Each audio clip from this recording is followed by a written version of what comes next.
VersaColor has a lot of great qualities. It is perfect for stamping, embossing, ink blending, you name it. In this video, we are going to explore all the colors released in the new Inkpad case in 2020. Here I am stamping with VersaColor in Scarlet. The first panel I'm going to stamp twice.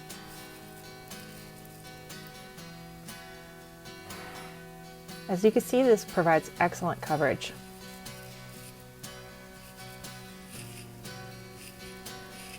In the second panel, I'm going to first use a water brush to wet the paper, and then use the brush to lift the pigment straight up off the stamp. This is pretty fun. I'm interested in seeing how a water-based pigment ink watercolors. Now I'm moving on to VersaColor in Cyan. I think these results come out pretty light. I'm really excited to see how it stamps again.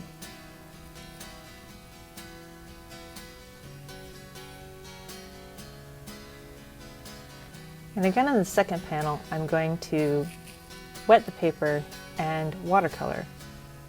Since this color is so light, I'm going to use a little bit more ink. You can see what's interesting about pigment inks is the density of the ink, and you can see the ink lifting right out of that water as it's agitated. But as it goes down onto the paper, it is still really light.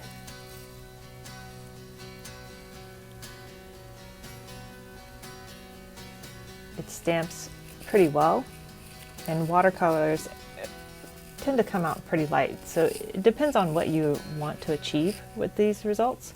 This could be a great ink for achieving like a light cloudy sky.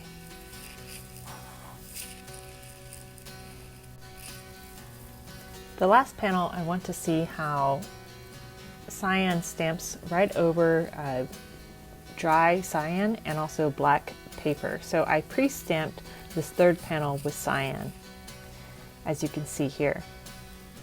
And then I attached a black piece of paper on top of the panel. I think these results turn out pretty good.